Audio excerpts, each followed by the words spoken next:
उमा महेश्वराय नमः। आप सभी का हमारे YouTube चैनल पर हार्दिक स्वागत है। आज सुने शिव महापुराण में आगे की कथा। नारद जी ने पूछा, हे पितामह, अपने पिता दक्ष के यज्ञ में अपने शरीर का त्याग करने के बाद जगदम्बा सती देवी कैसे हिमालय की पुत्री के रूप में जन्मी? उन्होंने किस प्रकार महादेव जी को पुनः पति रूप में प्राप्त किया? हे प्रभु, मुझ पर कृपा कर मेरे इन प्रश्नों के उत्तर देकर मेरी जिज्ञासा शांत कीजिए। तब ब्रह्मा जी उत्तर देते हुए बोले, हे मुनि श्रेष्ठ नारद, उत्तर दिशा की ओर हिमवान नामक विशाल पर्वत है। ये पर्वत तेजस्वी और समृद्ध है तथा दो रूपों में प्रसिद्ध है। पहला स्थावर और दूसरा जंगम। उस पर्वत पर रत्नों की खान है। इस पर्वत के पूर्वी और पश्चिमी भाग समुद्र से लगे हुए हैं। हिमवान पर्वत पर अनेक प्रकार के जीव जंतु निर्भय होकर निवास करते हैं। हिम के विशाल भंडार पर्वत की शोभा बढ़ाते हैं। अनेक देवता, ऋषि, मुनि और सिद्ध पुरुष उस पर्वत पर निवास करते हैं। हिमवान पर्वत पवित्र और पावन है। अनेक ज्ञानियों और साधु संतों की तपस्या इस स्थान पर सफल हुई है। भगवान शिव को ये पर्वत अत्यंत प्रिय है, क्योंकि इस पर प्रकृति का हर रंग देखने को मिलता है। एक बार की बात है, गिरिवर हिमवान ने अपने कुल की परंपरा को आगे बढ़ाने तथा धर्म की वृद्धि कर अपने पितरों को संतुष्ट करने के लिए विवाह करने के विषय में सोचा। जब हिमवान ने विवाह करने का पूरा मन बना लिया, तब वे देवताओं के पास गए और उन देवताओं से बड़े संकोच के साथ अपने विवाह करने की इच्छा बताई। तब देवता प्रसन्न होकर अपने पितरों के पास गए और प्रणाम कर एक ओर खड़े हो गए। तब पितरों ने देवताओं के आने का कारण पूछा। इस पर देवताओं ने कहा, हे पितरों, आपकी सबसे बड़ी पुत्री मैना मंगल स्वरूपिणी है। आप मैना का विवाह गिरिराज हिमवान से कर दें। इस विवाह से सभी को लाभ होगा, सबका मंगल होगा तथा साथ ही हमारे कुल में जन्मी इन कन्याओं में से कम एक तो शाप मुक्त हो जाएगी। तब पितरों ने थोड़ा विचार करने के बाद इस विवाह की स्वीकृति प्रदान कर दी। पितरों ने प्रसन्नता पूर्वक बहुत बड़ा उत्सव रचाया और अपनी पुत्री मैना के साथ हिमवान का विवाह कर दिया। विवाह उत्सव में श्री हरि विष्णु सहित सभी देवी देवता सम्मिलित हुए थे। विवाहोपरांत सभी देवता प्रसन्नता पूर्वक अपने अपने लोक को चले गए। हिमवान भी मैना के साथ अपने लोक को प्रस्थान कर गए। नारद जी बोले, हे पितामह, अब आप मैना की उत्पत्ति के बारे में बताइए। साथ ही कन्याओं को दिए शाप के बारे में मुझे बताकर मेरी शंका का समाधान कीजिए। नारद जी के ये प्रश्न सुनकर ब्रह्मा जी मुस्कुराए और बोले, हे नारद, मेरे पुत्र दक्ष की 60,000 पुत्रियां हुई, जिनका विवाह कश्यप आदि महर्षियों से हुआ।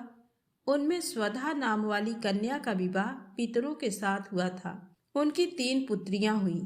वे बड़ी सौभाग्यशाली और साक्षात धर्म की मूर्ति थी। उनमें पहली कन्या का नाम मैना, दूसरी का धन्या और तीसरी का कलावती था। ये तीनों कन्याएं पितरों की मानस पुत्रियां थीं, अर्थात उनके मन से प्रकट हुई थी। इन तीनों का जन्म माता की कोख से नहीं हुआ था। ये संपूर्ण जगत की वंदनीया हैं। इनके नामों का स्मरण और कीर्तन करके मनुष्य को सभी मनोवांछित फलों की प्राप्ति होती है। ये तीनों सारे जगत में मनुष्य एवं देवताओं से प्रेरित होती हैं। इनको लोक माताएं नाम से भी जाना जाता है। मुनीश्वर, एक बार मैना, धन्या और कलावती तीनों बहनें श्वेत द्वीप में विष्णु जी के दर्शन करने के लिए गईं। वहां बहुत से लोग एकत्रित हो गए थे। उस स्थान पर मेरे पुत्र सनकादिक भी आए हुए थे। सबने विष्णु जी की बहुत स्तुति की। सभी सनकादिक को देखकर उनके स्वागत के लिए खड़े हो गए, परंतु ये तीनों बहनें उनके स्वागत के लिए खड़ी नहीं हुई। उन्हें शिव जी की माया ने मोहित कर दिया था। तब इन बहनों के इस बुरे व्यवहार से वे क्रोधित हो गए और उन्होंने इन बहनों को शाप दे दिया। सनकादिक मुनि बोले कि तुम तीनों बहनों ने अभिमानवश खड़े होकर मेरा अभिवादन नहीं किया, इसलिए तुम सदैव स्वर्ग से दूर हो जाओगी और मनुष्य के रूप में ही पृथ्वी पर रहोगी। तुम तीनों मनुष्यों की ही स्त्रियां बनोगी। तीनों साध्वी बहनों ने चकित होकर ऋषि का वचन सुना। तब अपनी भूल स्वीकार करके वे तीनों सिर झुकाकर सनकादिक मुनि के चरणों में गिर पड़ी और उनकी अनेकों प्रकार से स्तुति करने लगी। उन्होंने अनेकों प्रकार से क्षमा याचना की। तीनों कन्याएं मुनिवर को प्रसन्न करने हेतु उनकी प्रार्थना करने लगी। वे बोली कि हम मूर्ख हैं जो हमने आपको प्रणाम नहीं किया। अब हम पर कृपा कर हमें स्वर्ग को पुनः प्राप्त करने का कोई उपाय बताइए। तब सनकादिक मुनि बोले, हे पितरों की कन्याओं, हिमालय पर्वत हिम का आधार है। तुम में सबसे बड़ी मैना हिमालय की पत्नी होगी और इसकी कन्या का नाम पार्वती होगा। दूसरी कन्या धन्या राजा जनक की पत्नी होगी और इसके गर्भ से महालक्ष्मी के साक्षात स्वरूप देवी सीता का जन्म होगा। इसी प्रकार तीसरी पुत्री कलावती राजा वृषभान को पति रूप में प्राप्त करेगी और राधा की माता होने का गौरव प्राप्त करेगी। तत्पश्चात मैना व हिमालय अपनी पुत्री पार्वती के वरदान से कैलाश पद को प्राप्त करेंगे। धन्या और उनके पति राजा शीरध्वज जनक देवी सीता के पूर्ण स्वरूप के कारण वैकुंठ धाम को प्राप्त करेंगे। वृषभान और कलावती अपनी पुत्री राधा के साथ गोलोक में जाएंगे। पुण्य कर्म करने वालों को निश्चय ही सुख की प्राप्ति होती है, इसलिए सदैव सत्य मार्ग पर आगे बढ़ना चाहिए। तुम पितरों की कन्या होने के कारण स्वर्ग भोगने के योग्य हो, परंतु मेरा शाप भी अवश्य फलीभूत होगा। परंतु जब तुमने मुझसे क्षमा मांगी है तो मैं तुम्हारे शाप के असर को कुछ कम अवश्य कर दूंगा। धरती पर अवतीर्ण होने के पश्चात तुम साधारण मनुष्यों की भांति ही रहोगी, परंतु विवाह के पश्चात जब तुम्हें संतान की प्राप्ति हो जाएगी और तुम्हारी कन्याओं को यथा योग्य वर मिल जाएंगे और उनका विवाह हो जाएगा, अर्थात तुम अपनी सभी जिम्मेदारियों को पूर्ण कर लोगी, तब भगवान श्री हरि विष्णु के दर्शनों से तुम्हारा कल्याण हो जाएगा। मैना की पुत्री पार्वती कठिन तप के द्वारा शिव की प्राण वल्लभा बनेगी। धन्या की पुत्री सीता दशरथ नंदन श्री रामचंद्र जी को पति रूप में प्राप्त करेंगी। कलावती की पुत्री राधा श्री कृष्ण के स्नेह में बंधकर उनकी प्रिया बनेंगी। ये कहकर मुनि सनकादिक वहां से अंतर ध्यान हो गए। तत्पश्चात पितरों की तीनों कन्याएं शाप से मुक्त होकर अपने धाम को चली गईं। नारद जी बोले, हे ब्रह्मा जी, हे महामते, आपने अपने श्री मुख से मैना के पूर्व जन्म की कथा कही जो कि अद्भुत व अलौकिक थी। भगवान, अब आप मुझे ये बताइए कि पार्वती जी मैना से कैसे उत्पन्न हुई और उन्होंने त्रिलोकीनाथ भगवान शिव को किस प्रकार पति रूप में प्राप्त किया। तब ब्रह्मा जी बोले, हे नारद, मैना और हिमवान के विवाह पर बहुत उत्सव मनाया गया। विवाह के पश्चात वे दोनों अपने घर पहुंचे। तब हिमालय और मैना सुखपूर्वक अपने घर में निवास करने लगे। तब श्री हरि अन्य देवताओं को अपने साथ लेकर हिमालय के पास गए। सब देवताओं को अपने राज दरबार में आया देखकर हिमालय बहुत प्रसन्न हुए। उन्होंने सभी देवताओं को प्रणाम कर उनकी स्तुति की। वे भक्ति भाव से उनका आदर सत्कार करने लगे। वे देवताओं की सेवा करके अपने को धन्य मान रहे थे। मुने हिमालय दोनों हाथ जोड़कर उनके सामने खड़े हो गए और बोले, भगवान, आप सबको एक साथ अपने घर आया देखकर मैं प्रसन्न हूँ। सच कहूँ तो आज मेरा जीवन सफल हो गया है। आज मैं धन्य हो गया हूँ। मेरा राज और मेरा पूरा कुल आपके दर्शन मात्र से ही धन्य हो गया। आज मेरा तप, ज्ञान और सभी कार्य सफल हो गए हैं। भगवान, आप मुझे अपना सेवक समझें और मुझे आज्ञा दें कि मैं आपकी क्या सेवा करूं। मुझे बताइए कि मेरे योग्य क्या सेवा है। गिरिराज हिमालय की ये वचन सुनकर देवतागण प्रसन्नता पूर्वक बोले, हे हिमालय, हे गिरिराज, देवी जगदम्बा उमा ही प्रजापति दक्ष के यहाँ उनकी कन्या सती के रूप में प्रकट हुई। घोर तपस्या करने के बाद उन्होंने शिव जी को पति रूप में प्राप्त किया, परंतु अपने पिता दक्ष के यज्ञ में वे अपने पति का अपमान सह न सकी और उन्होंने योगाग्नि में अपना शरीर भस्म कर दिया। ये सारी कथा तो आप भी जानते ही हैं। अब देवी जगदम्बा पुनः धरती पर अवतरित होकर शिव जी की अर्धांगिनी बनना चाहती हैं। हे हिमालय, हम सभी ये चाहते हैं कि देवी सती पुनः आपके घर में अवतरित हों। श्री विष्णु जी की ये बात सुनकर हिमालय बहुत प्रसन्न हुए और आदर पूर्वक बोले, भगवान, ये मेरे लिए बड़े सौभाग्य की बात है कि देवी मेरे घर आंगन को पवित्र करने के लिए मेरी पुत्री के रूप में प्रकट होंगी। तब हिमालय अपनी पत्नी के साथ और देवताओं को लेकर देवी जगदम्बा की शरण में गए।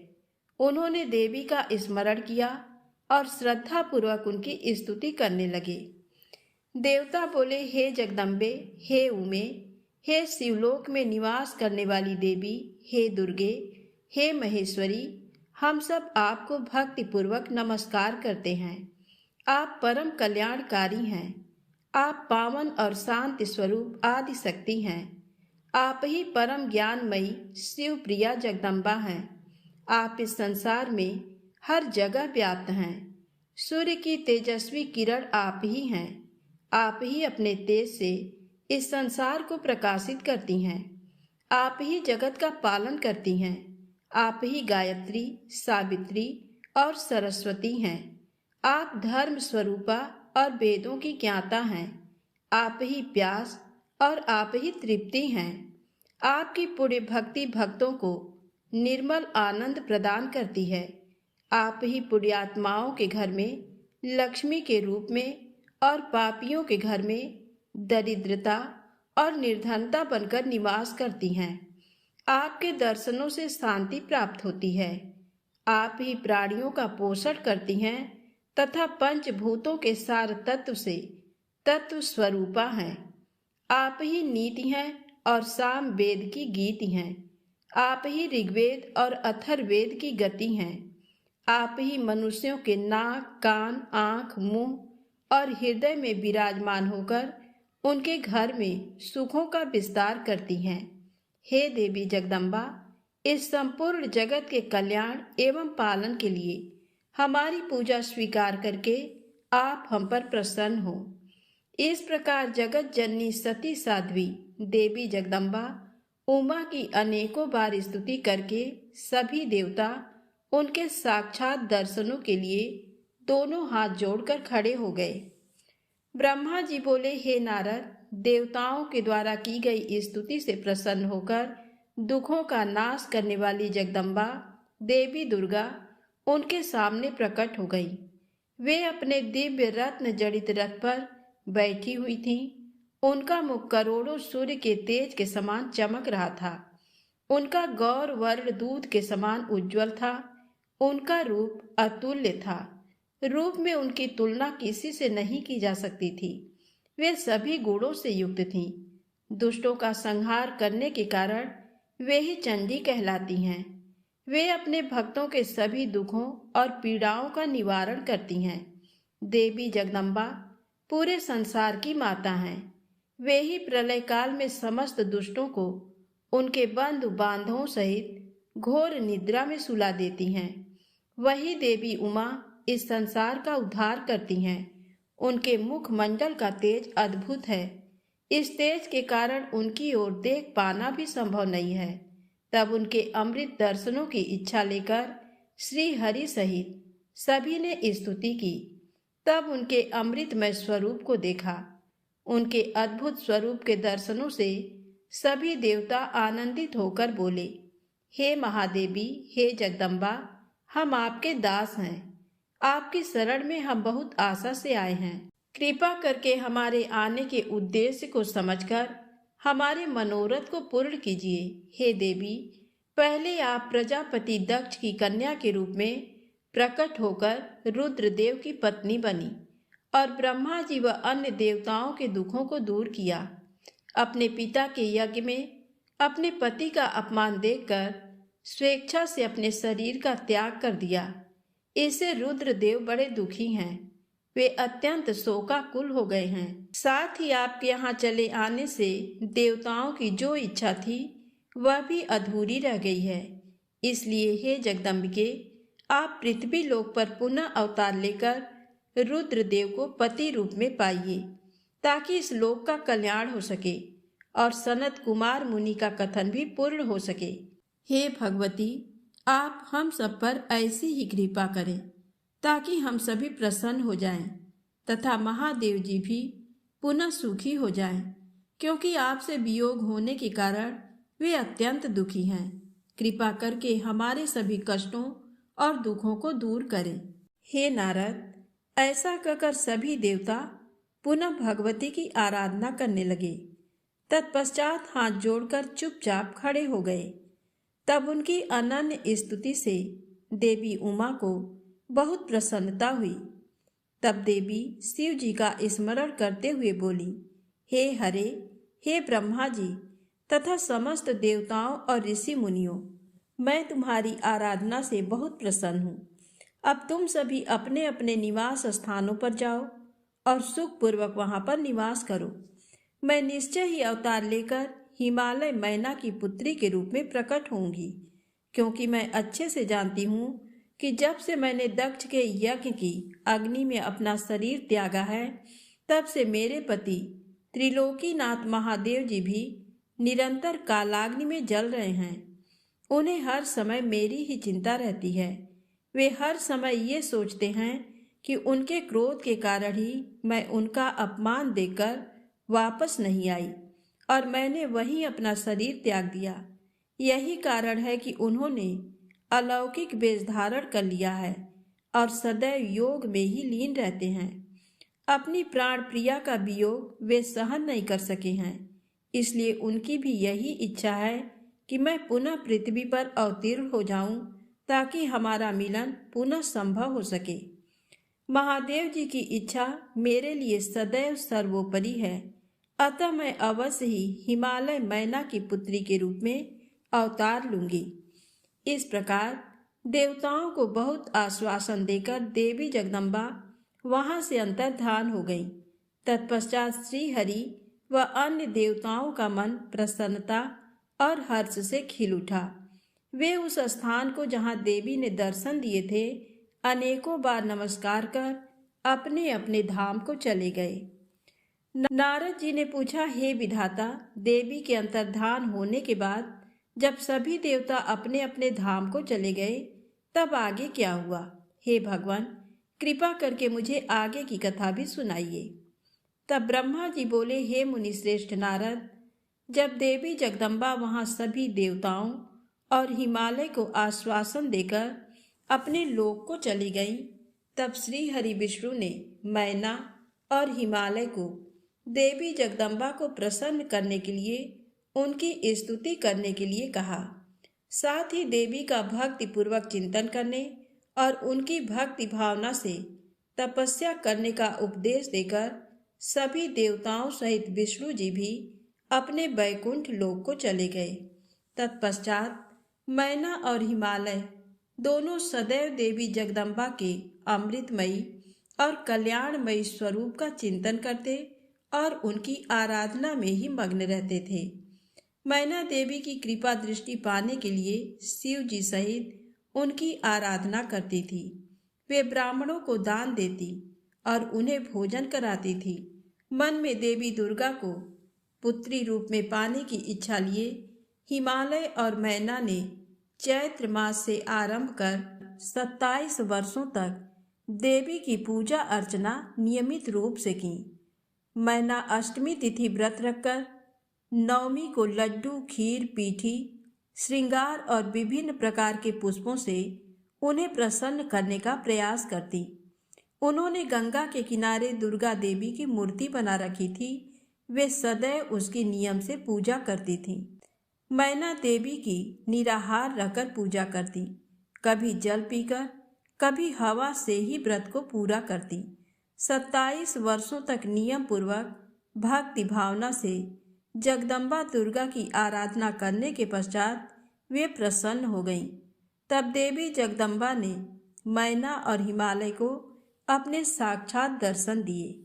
देवी जगदम्बा बोली, हे गिरिराज हिमालय और महारानी मैना, मैं तुम दोनों की तपस्या से बहुत प्रसन्न हूँ, इसलिए जो तुम्हारी इच्छा हो वह वरदान मांग सकते हो।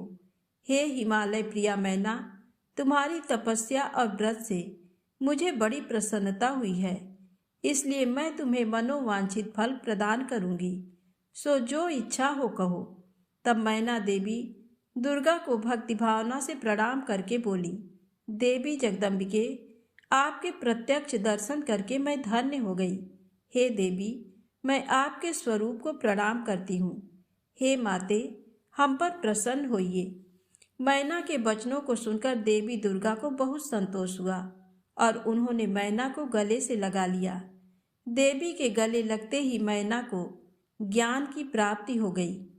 तब वे देवी जगदम्बा से कहने लगी, इस जगत को धारण करने वाली, लोगों का पालन करने वाली तथा मनोवांछित फलों को देने वाली देवी, मैं आपको प्रणाम करती हूँ। आप ही इस जगत में आनंद का संचार करती हैं।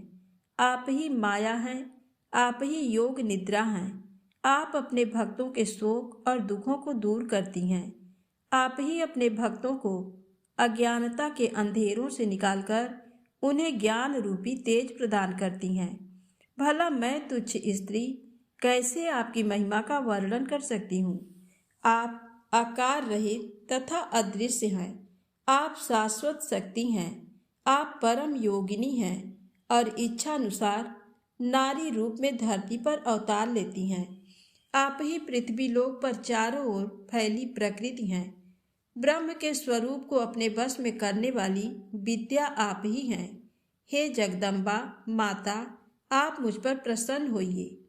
आप ही यज्ञ में अग्नि के रूप में प्रज्वलित होती हैं। माता, आप ही सूर्य की किरणों को प्रकाश प्रदान करने वाली शक्ति हैं। चंद्रमा की शीतलता भी आप ही हैं। ऐसी महान और मंगलकारी देवी जगदम्बा का मैं स्तवन करती हूँ। माते, मैं आपकी वंदना करती हूँ। संपूर्ण जगत का पालन करने वाली और जगत का कल्याण करने वाली शक्ति भी आप ही हैं। आप ही श्रीहरि की माया हैं। हे दुर्गा माँ, आप ही इच्छानुसार रूप धारण करके इस संसार की रचना, पालन और संहार करती हैं।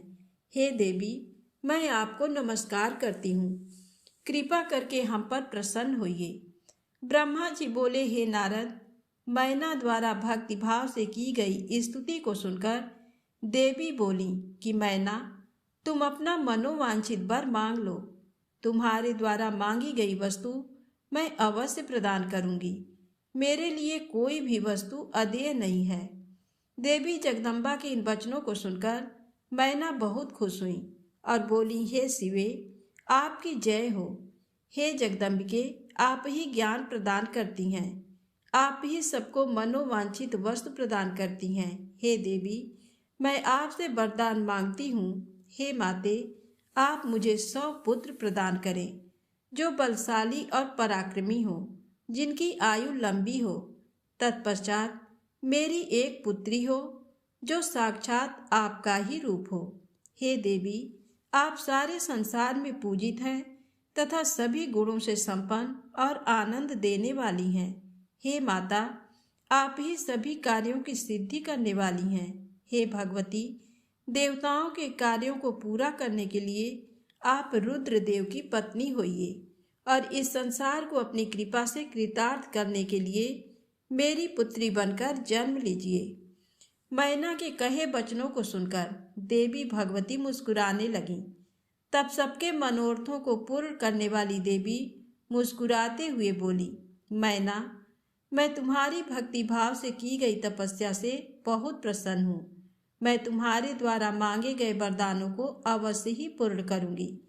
सर्वप्रथम मैं तुम्हें 100 बलशाली पुत्रों की माता होने का वर प्रदान करती हूँ। उन 100 पुत्रों में से सबसे पहले जन्म लेने वाला पुत्र सबसे अधिक शक्तिशाली और बलशाली होगा। तत्पश्चात मैं स्वयं तुम्हारी पुत्री के रूप में तुम्हारे गर्भ से जन्म लूंगी। तब मैं देवताओं के हित का कल्याण करूंगी। ऐसा कहकर जगत जननी परमेश्वरी देवी जगदम्बा वहां से अंतर ध्यान हो गई। तब महेश्वरी से अपने द्वारा मांगा गया अभीष्ट फल पाकर देवी मैना खुशी से झूम उठी। तत्पश्चात वे अपने घर चली गई। घर जाकर मैना ने अपने पति हिमालय को भी अपनी तपस्या की पूर्णता और वरदानों की प्राप्ति के बारे में बताया, जिसे सुनकर हिमालय बहुत प्रसन्न हुए। तब वे दोनों अपने भाग्य की सराहना करने लगे। तत्पश्चात कुछ समय बाद मैना को गर्भ ठहरा। धीरे धीरे समय व्यतीत होता गया। समय पूर्ण होने पर मैना ने एक पुत्र को जन्म दिया, जिसका नाम मैनाक रखा गया। पुत्र प्राप्ति की सूचना मिलने पर हिमालय हर्ष से उद्वेलित हो गए और उन्होंने अपने नगर में बहुत बड़ा उत्सव किया। इसके बाद हिमालय के यहाँ 99 और पुत्रों ने जन्म लिया। 100 पुत्रों में मैनाक सबसे बड़ा और बलशाली था। उसका विवाह नाग कन्याओं से हुआ। जब इंद्रदेव पर्वतों पर क्रोध करके उनके पंखों को काटने लगे तो मैनाक समुद्र की शरण में चला गया। उस समय पवन देव ने इस कार्य में मैनाक की सहायता की। वहां उसकी समुद्र से मित्रता हो गई। मैनाक पर्वत ही अपने बाद प्रगटे सभी पर्वतों में पर्वतराज कहलाता है। ब्रह्मा जी कहते हैं, हे नारद, तत्पश्चात हिमालय और मैना देवी भागवती और शिव जी के चिंतन में लीन रहने लगे। उसके बाद जगत की माता जगदम्बिका अपना कथन सत्य करने के लिए अपने पूर्ण अंशों द्वारा पर्वतराज हिमालय के हृदय में आकर विराजमान हुई। उस समय उनके शरीर में अद्भुत एवं सुंदर प्रभा उतर आई। वे तेज से प्रकाशित हो गए और आनंद हो देवी का ध्यान करने लगे। तब उत्तम समय में गिरिराज हिमालय ने अपनी प्रिया मैना के गर्भ में उस अंश को स्थापित कर दिया। मैना ने हिमालय के हृदय में विराजमान देवी के अंश से गर्भ धारण किया। देवी जगदम्बा के गर्भ में आने से मैना की शोभा व कांति निखर आई और वे तेज से संपन्न हो गई। तब उन्हें देखकर हिमालय बहुत प्रसन्न रहने लगे। जब देवताओं सहित श्री हरि और मुझे इस बात का ज्ञान हुआ तो हमने देवी जगदम्बिका की बहुत स्तुति की और सभी अपने अपने धाम को चले गए। धीरे धीरे समय बीतता गया। 10 माह पूरे हो जाने के पश्चात देवी शिवा ने मैना के गर्भ से जन्म ले लिया। जन्म लेने के पश्चात देवी शिवा ने मैना को अपने साक्षात रूप के दर्शन कराए। देवी के जन्म दिवस वाले दिन बसंत ऋतु के चैत्र माह की 9वीं तिथि थी। उस समय आधी रात को मृगशिरा नक्षत्र था। देवी के जन्म से सारे संसार में प्रसन्नता छा गई। मंद मंद हवा चलने लगी। सारा वातावरण सुगंधित हो गया। आकाश में बादल उमड़ आए और हल्की हल्की फुहारों के साथ पुष्प वर्षा होने लगी। तब माँ जगदम्बा के दर्शन हेतु विष्णु जी और मेरे सहित सभी देवी देवता गिरिराज हिमालय के घर पहुँचे। देवी के दर्शन कर सबने दिव्य रूपा महामाया मंगलमयी जगदम्बिका माता की स्तुति की। तत्पश्चात सभी देवता अपने अपने धाम को चले गए। स्वयं माता जगदम्बा को पुत्री रूप में पाकर हिमालय और मैना धन्य हो गए। वे अत्यंत आनंद का अनुभव करने लगे। देवी के दिव्य रूप के दर्शन से मैना को उत्तम ज्ञान की प्राप्ति हो गई। तब मैना देवी से बोली, हे जगदम्बा, हे शिवा, हे महेश्वरी, आपने मुझ पर बड़ी कृपा की जो अपने दिव्य स्वरूप के दर्शन मुझे दिए। हे माता, आप तो परम शक्ति हैं। आप तीनों लोकों की जननी हैं और देवताओं द्वारा आराध्य हैं। हे देवी, आप मेरी पुत्री रूप में आकर शिशु रूप धारण कर लीजिए। मैना की बात सुनकर देवी मुस्कुराते हुए बोली, मैना, तुमने मेरी बड़ी सेवा की है। तुम्हारी भक्ति भावना से प्रसन्न होकर ही मैंने तुम्हें वर मांगने के लिए कहा था और तुमने मुझे अपनी पुत्री बनाने का वर मांग लिया था। तब मैंने तथास्तु कहकर तुम्हें अभीष्ट फल प्रदान किया था। तत्पश्चात मैं अपने धाम चली गई थी। उस वरदान के अनुसार आज मैंने तुम्हारे गर्भ से जन्म ले लिया है। तुम्हारी इच्छा का सम्मान करते हुए मैंने तुम्हें अपने दिव्य रूप के दर्शन दिए। अब आप दोनों दंपति मुझे अपनी पुत्री मानकर मेरा लालन पालन करो और मुझसे स्नेह रखो। मैं पृथ्वी पर अद्भुत लीलाएं करूंगी तथा देवताओं के कार्यों को पूरा करूंगी। बड़ी होकर मैं भगवान शिव को पति रूप में प्राप्त कर उनकी पत्नी बनकर इस जगत का उद्धार करूंगी। ऐसा कहकर जगत माता देवी जगदम्बा चुप हो गईं। तब देखते ही देखते देवी भगवती नन्हे शिशु के रूप में परिवर्तित हो गईं। ब्रह्मा जी बोले, हे मुनिश्रेष्ठ नारद, मैना के सामने जब देवी जगदम्बिका ने शिशु रूप धारण किया तो वे सामान्य बच्चे की भांति रोने लगी। उनका रोना सुनकर सभी स्त्रियां और पुरुष जो उस समय वहां उपस्थित थे प्रसन्न हो गए।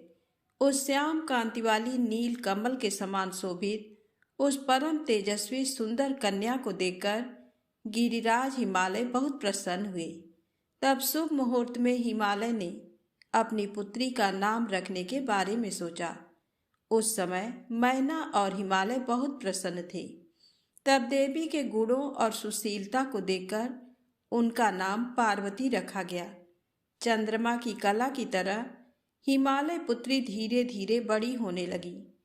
उनके अंग प्रत्यंग चंद्रमा की कला एवं बिंब के समान अत्यंत शोभायमान होने लगे। गिरिजा अपनी सहेलियों के साथ खेलती थी। पार्वती अपनी सखियों के साथ कभी गंगा की रेत से घर बनाती तो कभी कंदुक क्रीड़ा करती। खेलती खेलती वे बड़ी होने लगी। जब वे शिक्षा के योग्य हो गईं, तो आचार्यों ने उन्हें विभिन्न धर्मशास्त्रों का उपदेश देना प्रारंभ किया।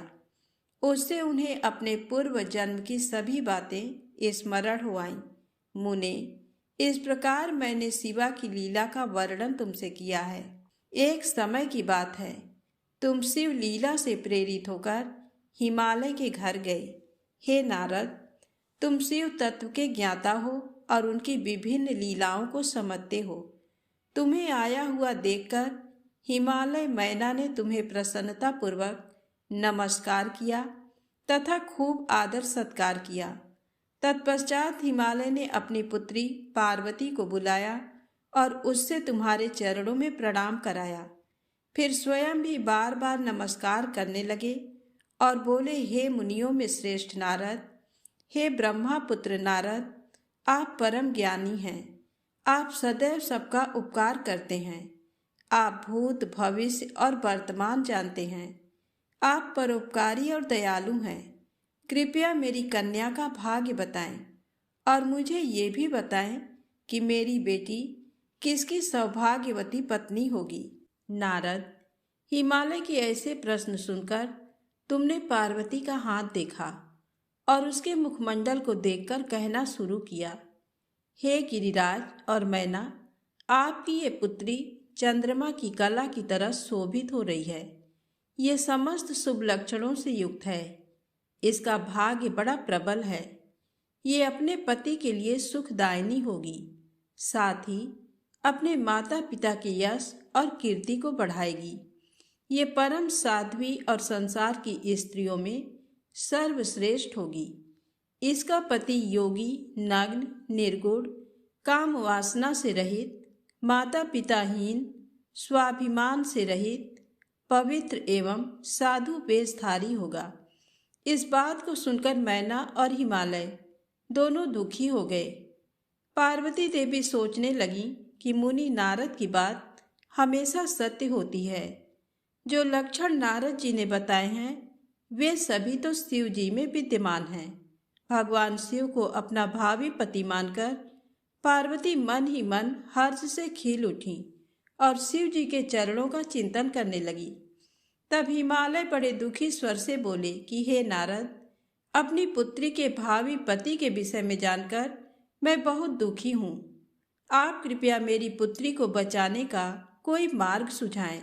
गिरिराज हिमालय के ये वचन सुनकर, हे नारद, तुमने कहा, गिरिराज, मेरी कही बात सर्वथा सच होगी, क्योंकि हाथ की रेखाएं ब्रह्मा जी द्वारा लिखी जाती हैं और कभी भी झूठ नहीं हो सकती। इस रेखा का फल तो अवश्य मिलेगा, किंतु ऐसा होने पर भी पार्वती सुखपूर्वक रहे, इस हेतु पार्वती का विवाह भगवान शिव से कर दें। भगवान शिव में ये सभी गुण हैं। महादेव जी में ये अशुभ लक्षण भी शुभ हो जाते हैं। इसलिए गिरिराज, तुम बिना विचार किए अपनी कन्या का विवाह भगवान शिव से कर दो। वे सबके ईश्वर हैं तथा निर्विकार, सामर्थ्यवान और अविनाशी हैं, किंतु ऐसा होना इतना सरल नहीं है। पार्वती शिव विवाह तभी संभव हो सकता है जब किसी तरह भगवान शिव प्रसन्न हो जाए। भगवान शंकर को प्रसन्न करने और बस में करने का सबसे सरल और उत्तम साधन है। यदि आपकी पुत्री भगवान शिव की अनन्य भक्ति भाव से तपस्या करे तो सब ठीक हो जाएगा। पार्वती भगवान शिव को पति के रूप में प्राप्त करेंगी। वे सदैव भगवान शिव के अनुसार ही कार्य करेंगी, क्योंकि वे उत्तम व्रत का पालन करने वाली महासाध्वी हैं। वे अपने माता पिता के सुख को बढ़ाने वाली हैं। गिरिराज हिमालय, भगवान शिव और शिवा का प्रेम तो अलौकिक है। ऐसा प्रेम ना तो किसी का हुआ है और ना ही होगा। भगवान शिव इनके अलावा और किसी स्त्री को अपनी पत्नी नहीं बनाएंगे। हिमालय, शिव शिवा को एकाकार होकर देवताओं की सिद्धि के लिए अनेक कार्य करने हैं। आपकी पुत्री को पत्नी रूप में प्राप्त करके ही भगवान अर्धनारीश्वर होंगे। आपकी पुत्री पार्वती भगवान शिव की तपस्या से उन्हें संतुष्ट कर उनकी अर्धांगिनी बन जाएंगी। मुनि नारद, तुम्हारे इन वचनों को सुनकर हिमालय बोले, हे मुनि श्रेष्ठ नारद, भगवान शिव सभी प्रकार की इच्छाओं का त्याग करके अपने मन को संयम में रखकर नित्य तपस्या करते हैं। उनका ध्यान सदैव पर ब्रह्म में लगा रहता है। भला वे अपने मन को कैसे योग से हटाकर मोह माया के बंधनों में फंसने हेतु विवाह करेंगे। जो भगवान शिव अविनाशी, प्रकृति से परे, निर्गुण, निराकार और दीपक की लौ की तरह प्रकाशित हैं और सदैव परम ब्रह्म के प्रकाश पुंज को तलाशते हैं, वे कैसे मेरी पुत्री से विवाह करने पर राजी होंगे। मेरी जानकारी के अनुसार भगवान शिव ने बहुत पहले अपनी पत्नी सती के सामने ये प्रतिज्ञा की थी कि वे उनके अलावा किसी और को पत्नी रूप में कभी भी स्वीकार नहीं करेंगे। अब जब सती ने अपने शरीर को त्याग दिया है तो वे किसी और स्त्री को कैसे ग्रहण करेंगे। ये सुनकर आपने कहा, गिरिराज, आपको इसकी चिंता नहीं करनी चाहिए। तुम्हारी कन्या ही पूर्व जन्म में दक्ष की पुत्री सती थी और शिव जी की प्राण प्रिया थी। अपने पिता दक्ष द्वारा अपने पति का अनादर देखकर लज्जित होकर सती ने योगाग्नि में अपने को भस्म कर दिया था। अब वही देवी जगदम्बा जो पहले सती के रूप में अवतरित हुई थी, अब पार्वती के रूप में तुम्हारी पुत्री बनी है। इसलिए तुम्हें पार्वती के विषय में चिंता करने की कोई आवश्यकता नहीं है। देवी पार्वती ही भगवान शिव की पत्नी होंगी। तुम्हारी बातें सुनकर गिरिराज हिमालय और उनकी पत्नी मैना व उनके पुत्रों को बहुत संतोष हुआ और उनके सभी संदेह और शंकाएं पूर्णतः दूर हो गए। पास ही बैठी पार्वती ने भी अपने पूर्व जन्म की कथा के विषय में सुना। भगवान शिव को अपना पति जानकर देवी पार्वती लज्जा से सिर झुकाकर बैठ गईं। मैना और हिमालय ने उनके सिर पर हाथ फेरकर उन्हें अनेक आशीर्वाद दिए। तत्पश्चात पार्वती को तपस्या के विषय में बताकर नारद आप वहां से अंतर ध्यान हो गए। आपके जाने के बाद मैना और हिमालय बहुत प्रसन्न हुए। ब्रह्मा जी बोले, हे नारद, तुम्हारे स्वर्ग लोक जाने के पश्चात कुछ समय तक सब कुछ ऐसे ही चलता रहा। एक दिन मैना अपने पति हिमालय के पास गईं और उन्हें प्रणाम कर उनसे कहने लगीं, हे प्राणनाथ, उस दिन जब देवर्षि नारद हमारे यहाँ पधारे थे और पार्वती का हाथ देखकर उसके विषय में अनेक बातें बता गए थे, तब मैंने उनकी बातों पर ध्यान दिया था। अब पार्वती बड़ी हो रही है। मेरी आपसे विनम्र प्रार्थना है कि आप उसके विवाह के लिए सुयोग्य व सुंदर वर की खोज शुरू कर दें, जिसके साथ हमारी पुत्री पार्वती सुख से अपना जीवन व्यतीत कर सके। वह शुभ लक्षणों वाला तथा कुलीन होना चाहिए, क्योंकि मुझे अपनी पुत्री अपने प्राणों से भी अधिक प्यारी है। मैं सिर्फ पुत्री का सुख चाहती हूँ। ये कहकर मैना की आंखों में आंसू आ गए और वे अपने पति के चरणों में गिर पड़ी। तत्पश्चात हिमालय ने पत्नी मैना को प्रेम पूर्वक उठाया और उन्हें समझाने लगे। वे बोले, हे देवी, तुम व्यर्थ की चिंता त्याग दो। मुनि नारद की बात कभी झूठ नहीं हो सकती। यदि तुम पार्वती को सुखी देखना चाहती हो तो उसे भगवान शिव की तपस्या के लिए प्रेरित करो। यदि शिव जी प्रसन्न हो गए तो वे स्वयं ही पार्वती का पाणी ग्रहण कर लेंगे। तब सब कुछ शुभ ही होगा। सभी अनिष्ट और अशुभ लक्षणों का नाश होगा। भगवान शंकर सदा मंगलकारी हैं, इसलिए तुम पार्वती को शिव जी की कृपा दृष्टि प्राप्त करने के लिए तपस्या करने की शिक्षा दो। हिमालय की बात सुनकर मैना प्रसन्नता पूर्वक अपनी पुत्री पार्वती को तपस्या के लिए कहने उनके पास चली गईं। ब्रह्मा जी बोले, हे मुनिश्रेष्ठ नारद, जब मैना पार्वती के पास पहुंची तो उन्हें देखकर सोचने लगी कि मेरी पुत्री तो कोमल और नाजुक है। ये सदैव राजसी ठाट बाट में रही है। दुख और कष्टों को सहना तो दूर की बात है, इनके बारे में भी ये सर्वथा अनजान है। पार्वती को उन्होंने बड़े ही लाड और प्यार से पाला है, तब कैसे मैं अपनी प्रिय पुत्री को कठोर तपस्या करने के लिए प्रेरित कर सकती हूँ। यही सब सोचकर मैना अपनी पुत्री से तपस्या के लिए कुछ नहीं बोल सकी। तब अपनी माता के चिंतित चेहरे को देखकर साक्षात जगदम्बा का अवतार धारण करने वाली देवी पार्वती ये जान गईं कि उनकी माताजी क्या कहना चाहती हैं। तब सब कुछ जानने वाली देवी भगवती का साक्षात स्वरूप पार्वती बोली, हे माता, आप यहाँ कब आईं? आप बैठिए। माता, पिछली रात्र के ब्रह्म मुहूर्त में मैंने एक स्वप्न देखा है, उसके विषय में मैं आपको बताती हूँ। मेरे सपने में एक दयालु और तपस्वी ब्राह्मण आए।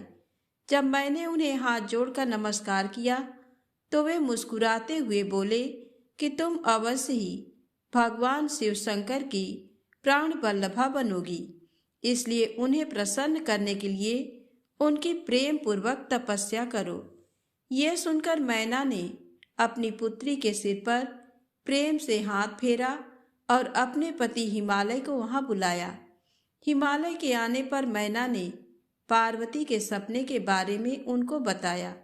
तब उनके मुख से पुत्री के सपने के विषय में जानकर हिमालय बहुत प्रसन्न हुए। तब वे अपनी पत्नी से बोले, प्रिय मैना, मैंने भी पिछली रात को एक सपना देखा था। मैंने अपने सपने में एक बड़े उत्तम तपस्वी को देखा। वे नारद मुनि द्वारा बताए गए सभी लक्षणों से युक्त थे। वे उत्तम तपस्वी मेरे नगर में तपस्या करने के लिए आए थे। उन्हें देखकर मुझे बहुत खुशी हुई। मैं अपनी पुत्री पार्वती को साथ लेकर उनके दर्शनों के लिए उनके पास पहुंचा। तब मुझे ज्ञात हुआ कि वे नारद जी के बताए हुए वर भगवान शिव ही हैं। तब मैंने पार्वती को उनकी सेवा करने का उपदेश दिया, परंतु उन्होंने मेरी बात नहीं मानी। तभी वहां सांख्य और वेदांत पर विवाद छिड़ गया। तत्पश्चात उनकी आज्ञा पाकर पार्वती वहीं रहकर भक्तिपूर्वक उनकी सेवा करने लगी। हे प्रिय, यही मेरा सपना था, जिसे देखकर मुझे अत्यंत प्रसन्नता हुई। मैं सोचता हूँ कि हमें कुछ समय तक इस सपने के सच होने की प्रतीक्षा करनी चाहिए। ऐसा कहकर हिमालय और मैना उस उत्तम सपने के सच होने की प्रतीक्षा करने लगे।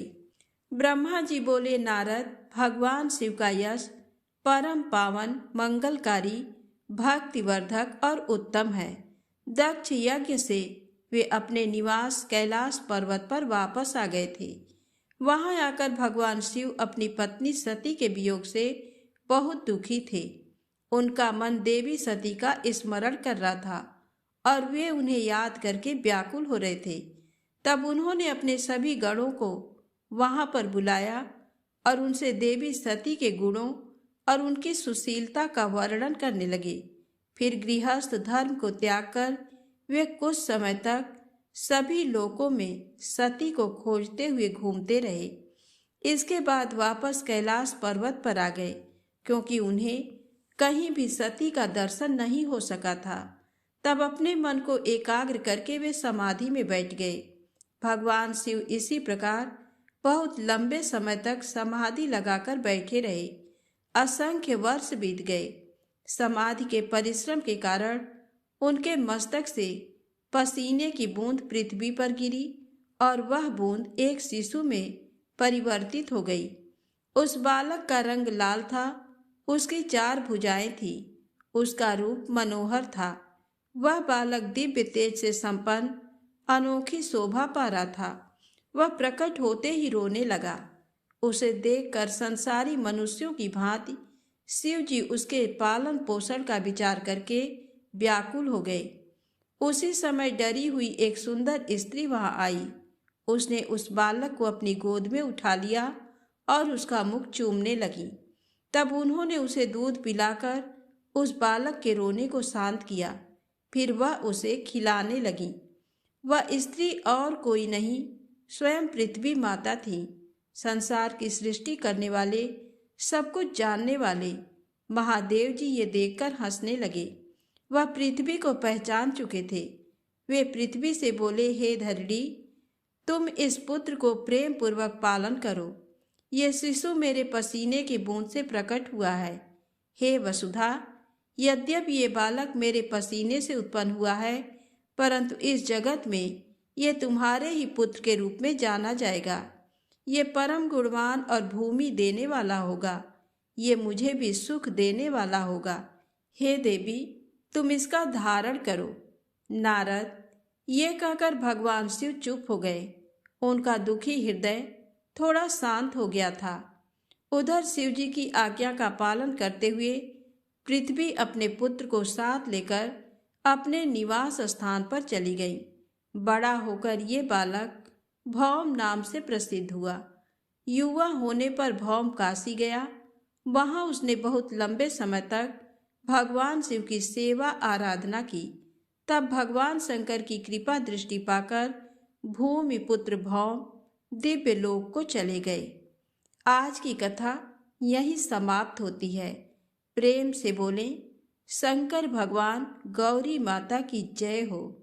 यदि आपको ये कथा अच्छी लगे तो कृपया लाइक अवश्य करें।